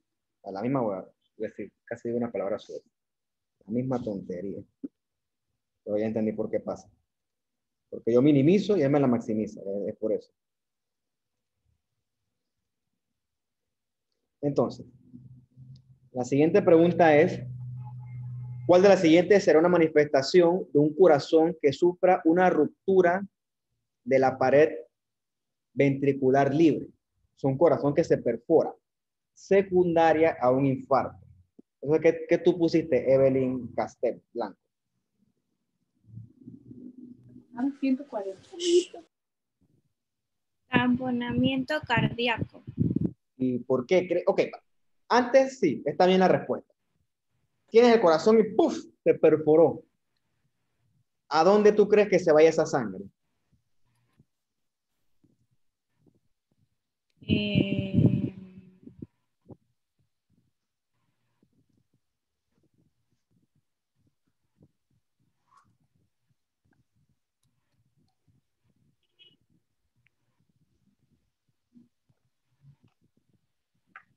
Profe, ¿puede repetir la pregunta, por favor? Por favor. Sí, por favor. ¿Toda o de qué parte? La segunda, no escuché muy bien. Ok, si el corazón se perfora, ¿a dónde se va la sangre?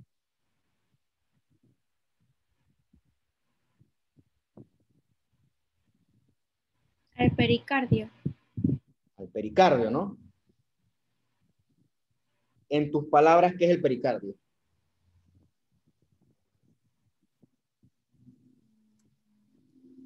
Es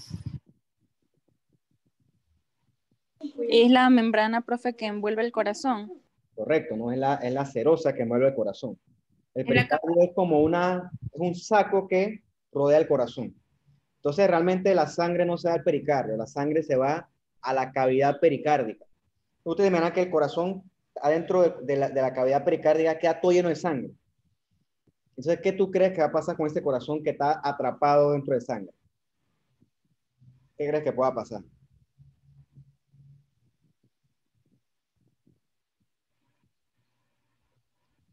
Como una... Te lo pongo así. ¿Tú crees que ese corazón late adecuadamente? No. No puede. No puede latir adecuadamente. Eso es como si yo te pidiera a ti que, qué sé yo, yo casi uso un mal ejemplo. Ese es como si yo te pidiera a ti que tú manejaras un carro con las manos atadas. No puedes. O sea, el corazón está luchando contra el exceso. Como presionado. Está comprimido por su propia sangre. Entonces, un corazón que está así, ustedes tienen línea con todos los conocimientos que han adquirido. Es un corazón que te va a hacer todos los síntomas de todas las fallas cardíacas que usted conoce ya, porque es un corazón que no puede latir adecuadamente. Evelyn, ¿cómo tú crees que está la presión de ese paciente? La presión arterial, ¿cómo va a estar? ¿Normal, disminuida o aumentada? Considero yo que disminuida. Aumentada, profe. No, va a estar disminuida, ¿ok? Va a estar disminuida porque acuérdate que el corazón no puede latir. Y si el corazón no puede latir, es que me dieron las dos, así que no es para regañar a nadie, nada más para la idea. Si el corazón no puede latir, no puede tirar sangre afuera, hacia la aorta. Y si no puede tirar sangre a la aorta, entonces la presión va a estar disminuida. O sea, el paciente con tamponamiento, entre otras cosas, te va a hacer hipotensión. ¿Cómo crees Exacto, porque no es como si está sobretrabajado el corazón, sino es que en realidad no puede trabajar. El corazón está amordazado. ¿Cómo crees que van a estar los ruidos cardíacos de ese paciente?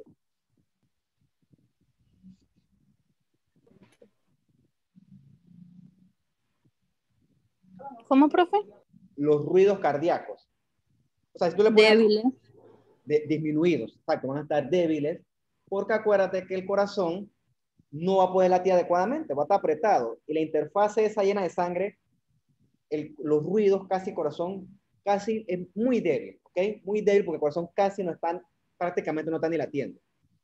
Y entonces la otra cosa es que los pulsos carotídeos te van a estar disminuidos, ¿no? Eso forma parte de una triada que se llama triada de Beck, que hacen los pacientes que hacen tamponamiento. El tamponamiento cardíaco es una urgencia verdadera. Antes se puede morir de eso. Entonces, ¿qué tú crees, Evelyn, que hay que hacer con ese paciente? Considero que hay que liberar esa presión buscar cómo se puede liberar lo que lo está comprimiendo. Ajá. ¿Qué es lo que lo está comprimiendo? La sangre. Que la sangre no llega al lugar debido. Ajá, entonces, esos pacientes lo que hay que hacer es abrirlo y poner una sonda ahí. Se llama hay que poner una derivación. Hay que sacar ese exceso de sangre. Eso se llama una ventana pericárdica. Y eso ocurre, ¿no? Eso ocurre, es una urgencia eso. Entonces, eso es lo que ocurre. Y bueno, probablemente, mira, si el paciente se perforó la pared, no creas que va a ser una cosa muy, muy bendita que digamos, ¿no? Eso uno lo ve cuando yo roté en la morgue judicial. Hay pacientes que se mueren en su casa y que los llevan, se mueren y el vecino se da cuenta de que huele mal, van a hacer el levantamiento, el tipo está muerto de hace cuánto tiempo, lleno de gusanos, todo inflado, fatal. Y cuando uno le hace la disección de los corazones, uno ve, ¿no? La pared está perforada. Pacientes que hacen infartos así masivos, aparece, le perfora, ¡puf!, se muere rapidito. Una urgencia verdadera esa. Entonces, muy bien, ¿ok? Está bien. Vamos entonces, déjame verificar acá. ¿A cuál que tienen su clase ustedes la otra? 5:50. Ok, tengo entonces yo aproximadamente 20 minutos. Aproximadamente. ¿Y me faltan cuántos grupos? Carajo, 1, 2, 3, 4 grupos. Métele turbo, pues. Vamos con el grupo 10, que es el de Dionisio Díaz. Aquí estoy, profe. Irving López. Aquí, profe. Y Elsa Ruiz. Aquí, profe. Ajá, entonces vamos a ver qué pregunta les tocó a ustedes.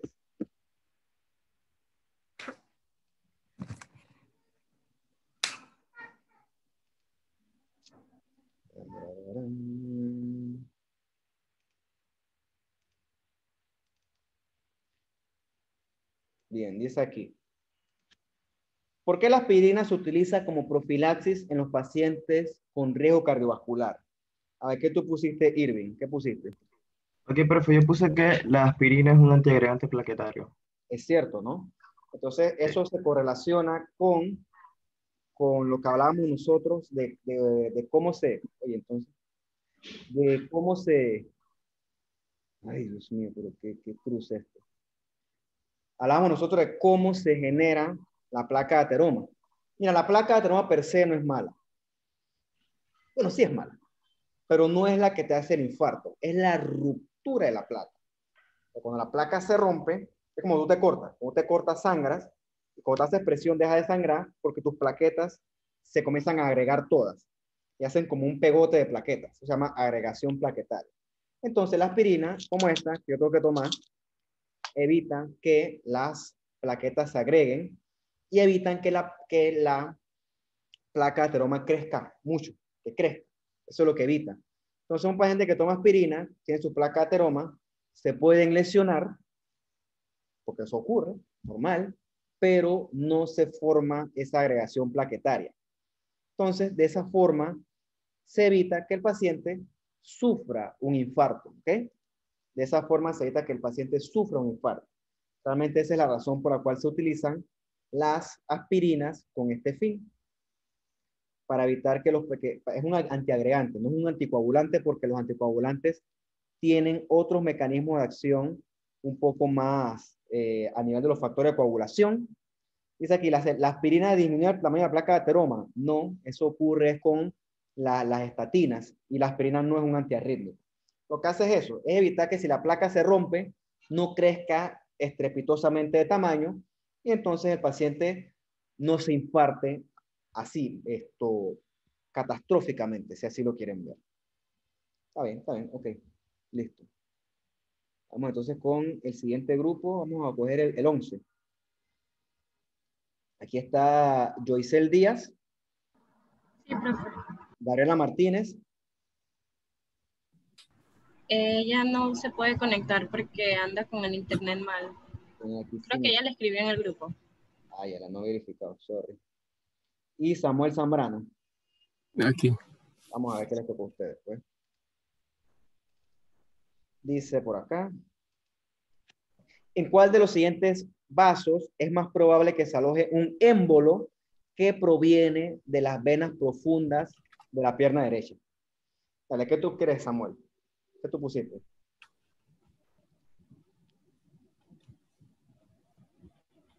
Ok. En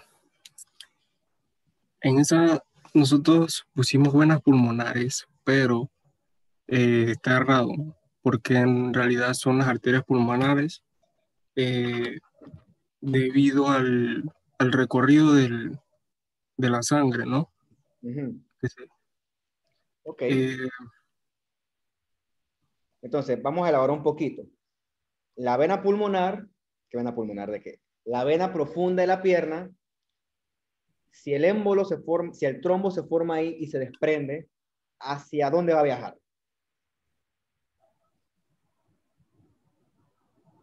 Hacia la arteria, ¿no?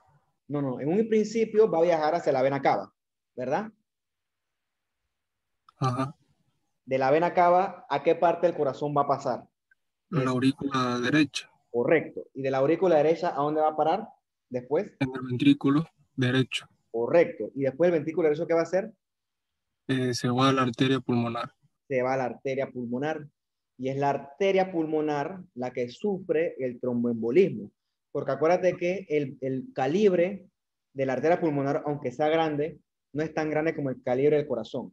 Entonces, estos trombos que se forman profundo en las piernas, por un tema de gravedad, por un tema de insuficiencia venosa, eso es más que todo de patología, estos trombos se alojan arriba en la arteria pulmonar. ¿Y qué crees que pasa cuando la arteria pulmonar se obstruye por un trombo? La sangre no llegaría a los capilares. Yo creo que más que llegar a los capilares, bueno, sí, está bien, no está mal. Es una buena, no está mal tu razonamiento. O sea, literalmente si tú es como si agarraras la arteria pulmonar y la clausuraras. Ajá. O sea que no le va a llegar sangre a los pulmones. Y como no le llega sangre a los pulmones a su vez no van a poder llevar sangre a las venas pulmonares.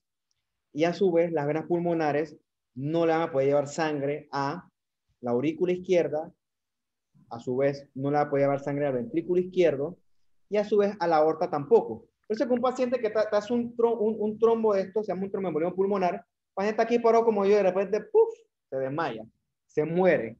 ¿Por qué? Porque todo el circuito del corazón se altera porque tú obstruyes esa parte de la arteria pulmonar. Es más, si tú eres estricto, desde el punto de vista fisiopatológico, a donde sea que se te ocurra a ti poner una obstrucción, eso va a ser prácticamente fatal para el paciente. Que cuando tú alteras el circuito del corazón, lo bloqueas. Eso para el paciente tiene sus consecuencias grandes. En este caso, el émbolo se va a alojar en la arteria pulmonar y entonces, ya pues, depende, ¿no? Claro, depende. Hay émbolos que no obstruyen todo el sistema. Entonces, eso le da al paciente síntomas que avisan. Pero si es un émbolo muy grande que tapa todo, bueno, ni modo, son los pacientes que te hacen muerte súbita por culpa de un tromboembolismo. Pero sí, es primero, antes de pasar a las venas pulmonares, tienes que pasar por la arteria pulmonar y en la arteria pulmonar se queda el émbolo alojado. Esa es la fisiopatología clásica del tromboembolismo pulmonar. Los pacientes se mueren de eso. Listo, pues vamos con el siguiente grupo. Es el 4, creo que está, el 2. Está Yair Alvarado. Sí, profe. Silvia Gaitán, que ella me dijo que tenía un problema personal. Y Paola, profesor, ya llegué. Qué vergüenza, yo no me doy cuenta. Bueno, y Paola Montenegro. Aquí estoy, profe. Buenas. Ok, vamos a transmitirles a ustedes. Yo ni me doy cuenta. ¿Qué cosa? Dice Silvia, ya que llegaste. ¿Cuál de las siguientes sería una meta en un paciente con colesterol alto y factores de riesgo cardiovascular? Vamos a poner esto en contexto real. Un señor de 55 años, el tipo pesa 300 libras, no hace ejercicio, sedentario, fuma, bebe con regularidad El tipo se va a hacer unos laboratorios, control de colesterol, y ¿qué tú crees que te preocuparía esos laboratorios de él? Que se traducen las metas, ¿no? ¿Qué tú colocaste acá? Ok, yo puse que eran todas las opciones. Ok, esa es la respuesta correcta, ¿no? Ya que un paciente con colesterol alto,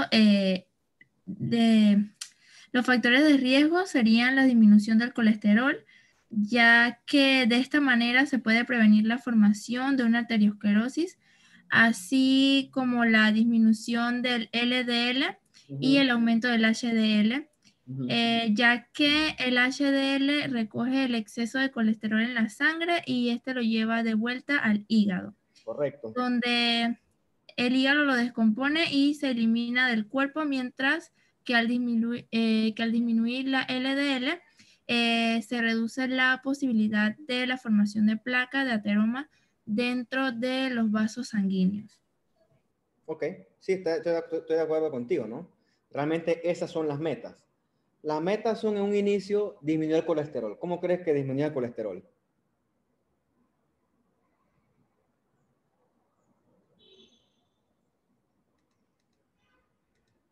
¿Cómo crees que disminuye el colesterol? Disminuyendo el consumo de grasa. Exacto, con la dieta, ¿no? ¿Cómo se llama? Con modificaciones en el estilo de vida. Si eso falla, hay medicamentos que disminuyen el colesterol. También quiere disminuir el LDL. La dieta puede disminuirlo algo, bajar de peso también, pero también con medicamentos, ¿no? Porque si tú disminuyes el LDL, disminuyes el transporte hacia los tejidos periféricos. Y finalmente, quieres aumentar el HDL para que ese exceso de colesterol que está ubicado en los tejidos periféricos, siendo el blanco la arteria coronaria, agarre ese HDL y agarre ese colesterol y se lo lleve de vuelta al hígado. Esas cosas que tú me has descrito muy bien se corrigen en un inicio con cambios en los estilos de vida, dieta, sedentarismo, y si eso falla, que no es lo que queremos, también hay medidas farmacológicas que lo corrigen. ¿Ok? Muy bien, tienen los conceptos bastante claros. Ok, y entonces el último grupo, ¿no? Que es el 12, que es Darlene Dixon.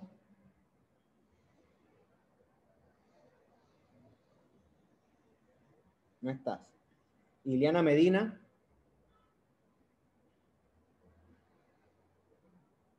Tampoco. Alison Villarreal. Sí, profe, buenas tardes. Hola. Ok, la pregunta que te tocó a tu grupo es la última, ¿no? Caray. Vamos a terminar ya que ya tienen su otra clase. Ay, no era eso.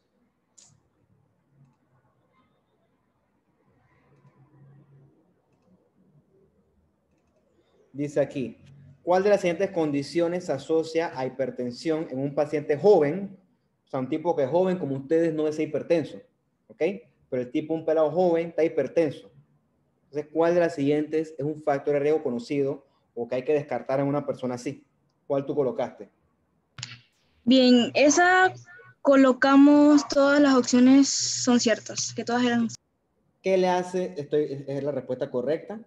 ¿Qué le hace el hiperaldosteronismo a un paciente?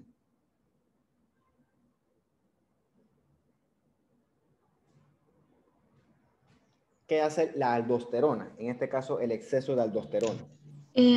Como son cambios hormonales, esto lo que hace es que altera la presión. Ajá. Sí, pero ¿qué hace la aldosterona en el riñón? Que aumenta.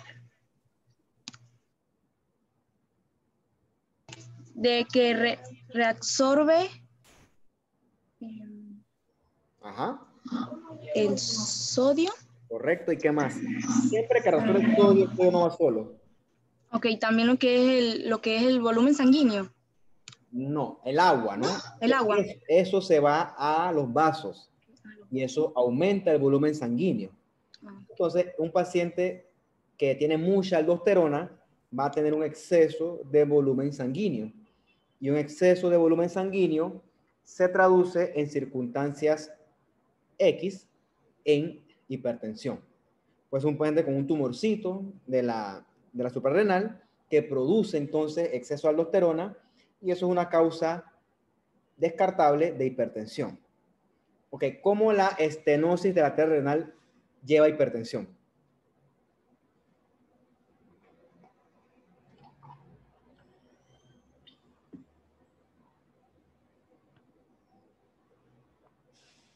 ¿Cómo, profe? ¿Cómo la estenosis de la arteria renal lleva a hipertensión?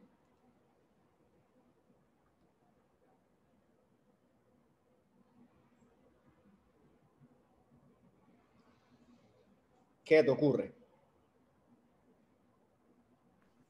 Como a través de repente de la estimulación de la secreción por la renina.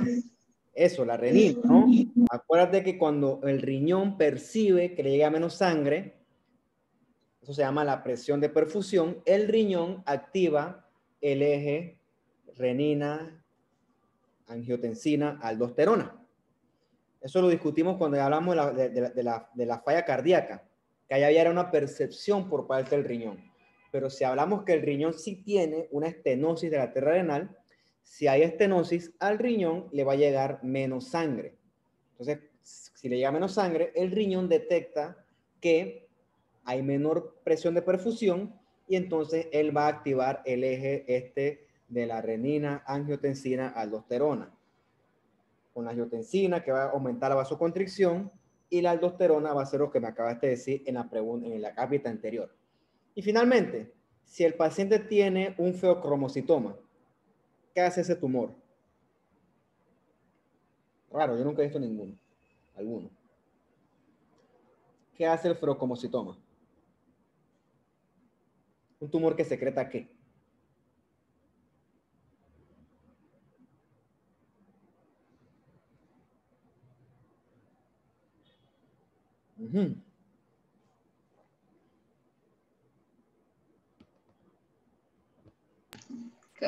¿Cambios hormonales? No. Un tumor que secreta catecolaminas, ¿ok? Secreta epinefrina, norepinefrina. Y estas son sustancias que le pegan a los receptores adrenérgicos de los vasos sanguíneos y, entre muchas otras cosas, aumentan la resistencia vascular periférica, la frecuencia cardíaca, la fuerza de contracción. Y entonces esos pacientes, yo no lo he visto, pero sí está descrito, que te hacen ciclos de hipertensión, etcétera, ¿no? Dependiendo de qué tanto sea la secreción de estas sustancias. Bueno, muchachos, ¿alguno de ustedes tiene alguna duda, comentario, algo que no quedó claro?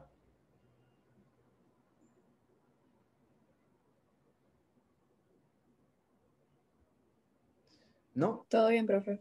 Excelente, pues. Todo bien, profe. Listo. Entonces, si no es así, entonces lo dejo para que atiendan su clase la que viene. Y bueno, yo después le digo qué se me ocurre para hacerles llegar la clase grabada del viernes, ¿ok? Dale, profe. Cuídense, pues. Hasta luego, profe. Listo, Cuídense. profe. Hasta luego. Listo, profe. Buenas Chao. tardes. Pasen bien.